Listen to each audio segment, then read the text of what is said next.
Hello everyone and welcome to this lesson, which is lesson 2 of cell signaling. Okay, so let's start with the chapter. Hindi में शुरू करेंगे. Okay, so अगर हम शुरू करें आज का हमारा टॉपिक जो कि है सेल सिग्नलिंग में ही what is the actual principle behind cell signalling. इसमें हम एक्सप्लेन करेंगे जो फंडामेंटल है. ओके, जो फंडामेंटल है, जो बिहाइंड एवरी सेल सिग्नलिंग जो होता है. ठीक है, तो ये सब चीजें स्टार्ट होती हैं एवोल्यूशन से. आपको पता है कि जब एवोल्यूशन हुआ तो एक सिंगल सेल से मल्टीपल सेल बना, फिर एक मल्टीपल सेल से एक मल्टी सेलुलर ऑर्गेनिज्म बने. ओके, सो अगर हम पुराने टाइम की बात करें तो पुराने टाइम में आपको देखने के लिए मिलते थे सिर्फ और सिर्फ प्रोकैरियोट्स, जो कि मोस्टली थे सिंगल सेल्ड ऑर्गेनिज्म. अब अगर हम इसकी बात करें तो उसमें क्या होता था कि अगर किसी भी फॉर्म का स्ट्रेस उस सिंगल सेल्ड ऑर्गेनिज्म या प्रोकैरियोट पे पड़ता था तो वो अपने अंदर तो चेंजेस करता ही था. ओके, बट वो कुछ सिग्नल्स और भी छोड़ता था या रिलीज करता था, जो कि उसी की तरह जो बाकी बैक्टीरिया थे उन पे जाके पहुंचता था, और उस सिग्नल को ये अपनी तरह से ट्रांसलेट करके उसके अकॉर्डिंग रिस्पॉन्स करते थे. और इस सिग्नल ट्रांसमिशन की प्रोसेस को बोलते हैं quorum sensing. Okay, quorum sensing ये टॉपिक रिसर्च में भी बहुत वाइडली स्टडी किया जाता है. अ, अगर हम बात करेंगे बैक्टीरिया के अलावा तो आप जानते होंगे यीस्ट के बारे में. इसमें हम आज बात करेंगे सैक्रोमाइसिस सेरेवेसी के बारे में. तो सैक्रोमाइसिस सेरेवेसी भी कुछ ऐसा ही बिहेव करता है, ऐसे ही सिग्नल ट्रांसडक्ट करता है, जिसमें यूजुअली जो आपको दिखेंगे. लेट्स से कि आपके पास एक already existing haploid saccharomyces cerevisiae है who is ready for mating. Okay, ready for mating. Now ये ready to mate saccharomyces cerevisiae क्या करेगा, कुछ मेटिंग फैक्टर्स रिलीज करेगा, जो कि उसके अपोजिट वाले सैक्रोमाइसिस सेरेविसी पे जाएगा, और वहां जाके वो उसे कहेगा can you please stop the growth and start the mating. फिर इन दोनों के कॉम्बिनेशन से फिर उसकी प्रोजेनी कंटिन्यू होंगी, जो कि डिप्लॉयड भी हो सकती है. ओके, तो ऐसे ऐसे ये है सेल सिग्नलिंग का जनरल प्रिंसिपल. बट हमें सिर्फ प्रोकैरियोट्स या सिंगल सेल्ड ऑर्गेनिजम्स की ही बात नहीं करनी है, हमें बात करनी होगी मल्टी सेलुलर ऑर्गेनिजम्स की भी. अगर हम बात करेंगे मल्टी सेलुलर ऑर्गेनिज्म में, तो मल्टी सेलुलर ऑर्गेनिज्म में क्या है कि आपको पता है कि अगर मल्टी सेलुलर ऑर्गेनिजम्स में एक पर्टिकुलर कोई आपके पास सेल है. ओके, तो वो सेल क्या करेगा, एक पर्टिकुलर सिग्नल को रिलीज करेगा, और सिग्नल को हम इस केस में कहते हैं ligand. Okay, extra cellular signalling molecules are involve and these are called as ligands. Okay, तो ये लिगेंड जाएगा और ये जाके बैठ जाएगा आपके रिसेप्टर पे जो होगा किसी पर्टिकुलर सेल पे. ये रहा वो रिसेप्टर. ओके, तो अब अगर हम बात करेंगे इन लिगेंड्स की तो ये हो सकते हैं आपके न्यूरोट्रांसमीटर्स, ये हो सकते हैं आपके ग्रोथ फैक्टर्स, ये हो सकते हैं आपके हॉर्मोन्स भी. ओके, और मैं अगर बात बताऊं आपको तो most of the cells in multi cellular organism can emit and receive signal. True. Okay, वो सिग्नल्स को रिसीव भी कर सकते हैं via using the receptors, and they can emit the signals in the form of ligands also. Okay, तो जब आपके जब लीगेंड किसी एक पर्टिकुलर ओरिजिनेटिंग सेल से या फिर ओरिजिन सेल से रिलीज हो गए, तो ये लीगेंड्स जाएंगे आपके टारगेट सेल की तरफ. This is your target cell. Okay, जब ये टारगेट सेल की तरफ जाएंगे तो ये लीगेंड क्या करेंगे, ये इससे बाइंड कर जाएंगे. ओके, जब ये अगर आप ये बाइंडिंग प्रोसेस को देखोगे तो ये बाइंडिंग प्रोसेस जो है ये बहुत स्पेसिफिक होती है. जैसे अगर ये लीगेंड है IP3. ओके, तो ये IP3 रिसेप्टर से जाके ही बाइंड करेगा, किसी और से बाइंड नहीं करेगा.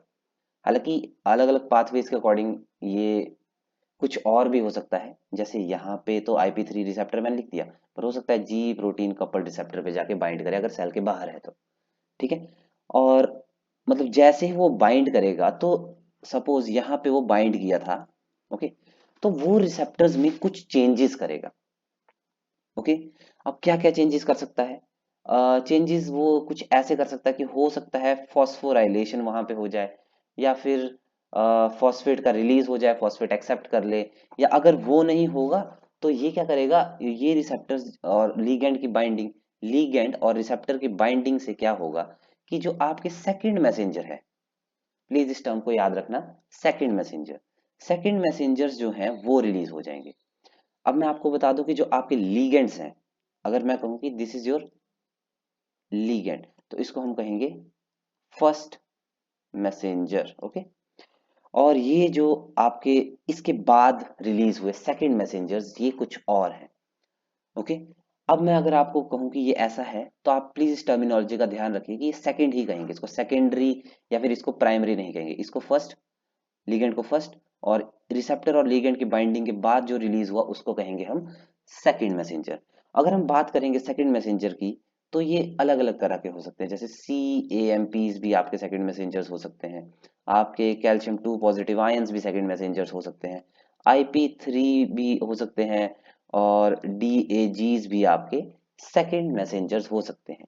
और मैं अगर आपको बताऊं तो यूजुअली ये होते हैं नॉन प्रोटीन मॉलिक्यूल्स। ठीक है, usually these second messengers are non protein molecules, non protein molecules. Okay. Now ये सेकेंडरी मैसेंजर जो है ये फर्दर अपनी स्पेसिफिक एक पाथवे पे एंटर करते हैं, और वहां पे जाके ये अलग अलग चीजों को, मतलब हो सकता है अलग अलग चीजों को एक्टिवेट करें या ब्रेक करें। ओके, या फिर खुद ही कुछ ही ऐसी चीजों में ट्रांसफॉर्म हो जाए जो एट द एंड आपके टारगेट सेल पे जाके काम करें। ओके। अब जब ये अपने पाथवे में जा रहे होते हैं, तो उस पाथवे के एंड पे उन्हें एक इफेक्टर प्रोटीन मिलता है। ये इफेक्टर प्रोटीन जो है वो सेल्स के अंदर ही फॉर्म होता है। जैसे अगर मैं एग्जांपल दूं, अगर मैं IP3 का ही एग्जांपल लूं, तो IP3 की पाथवे के केस में जो IP3 रिसेप्टर होगा इनसाइड द एंडोप्लाज्मिक रेटिकुलम, वो होगा उसका इफेक्टर प्रोटीन। तो प्लीज आप याद रखिए कि ये जो आपके सेकंड मैसेंजर्स हैं, एक मिनट, सेकेंडरी नहीं सेकंड मैसेंजर्स हैं वो, और आपका इफेक्टर प्रोटीन, ये दोनों अलग अलग हैं। ओके, ये सेम नहीं है। ओके। तो IP3 जब ये अपने रिसेप्टर्स के साथ जाके बाइंड हुआ, तो एंडोप्लाज्मिक रेटिकुलम ने क्या किया कि उसने अपना कैल्शियम रिलीज कर दिया according to IP3 pathway. Okay. और यही IP3 पाथवे जो है ये अपनी फर्दर डाउनस्ट्रीम प्रोसेस में काम करना शुरू कर देगा, जो कि है process after the release of calcium ions. Okay. अब जरा ध्यान से देखिए एक्चुअल प्रिंसिपल क्या है। देखो, फर्स्ट है जो आपकी ये जो प्रोसेस हुई जिसमें लीगेंड्स वगैरह थे, ये है process of ligand generation. Ligand generation, बड़े ध्यान से इसको समझिए, लीगेंड जनरेशन जहां पे लीगेंड्स बन रहे हैं, और लीगेंड्स को कौन बना रहा है, एक ओरिजिन मॉलिक्यूल, या ओरिजिन सेल एक्चुअली, जहां से वो सिग्नल ओरिजिनेट हो रहा है। ओके। देन जो आपकी सेकंड प्रोसेस है वो है, it is the process of reception. Reception, जहां पे आपका जो रिसेप्टर है वो लीगेंड को रिसीव कर रहा है, उनके बीच में बाइंडिंग देखने के लिए मिल रही है। थर्ड है signal transduction, signal transduction. Okay. अब सिग्नल ट्रांसडक्शन में क्या है कि इनकी जो बाइंडिंग से कुछ कंफर्मेटरी चेंज या कुछ और चेंजेस जो आपको देखने के लिए मिले, उससे क्या है सेकंड मैसेंजर का फॉर्मेशन हो सकता है, या इसी में फॉस्फोराइलेशन या काइनेज एक्टिविटीज आपको देखने के लिए मिल सकती है। ओके। अब यही जो प्रोसेस आगे आगे आगे आगे बढ़ती है, तो यहाँ आप कह सकते हैं कि जब इफेक्टर प्रोटीन के साथ इंटरेक्शन हो गया, तो फोर्थ प्रोसेस आप यही बोल सकते हैं कि ये है आपकी cellular response, cellular response. Okay. अब इस केस में अगर मैं कहूं, तो इस केस में सेलुलर रिस्पॉन्स यहां से होगा कि जब IP3 डिफ्यूज होके एंडोप्लाज्मिक रेटिकुलम के अंदर चला गया। Okay.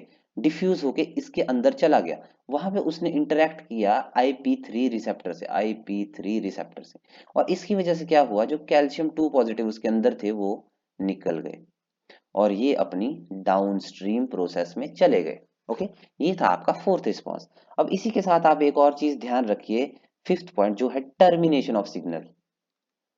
Termination of signal, okay. अब ये जो टर्मिनेशन ऑफ सिग्नल है वो हो सकता है कि आपके फर्स्ट मैसेंजर फर्स्ट मैसेंजर को इनहिबिट कर सके, इनहिबिट कर दे, जिससे क्या होगा कि फर्दर प्रोसेसेस भी इनहिबिट हो जाएंगी और उसकी इनहिबिशन से क्या होगा, सब कुछ रुक जाएगा, एवरीथिंग विल स्टॉप।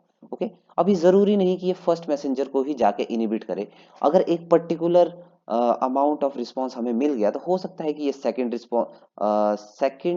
मैसेंजर पे जाके अपना इनहिबिशन दिखाए या फिर किसी और तरह से इस प्रोसेस को रोक दे।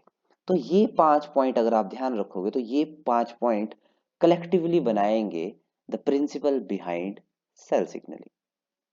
Okay, thank you very much for watching this video and see you soon.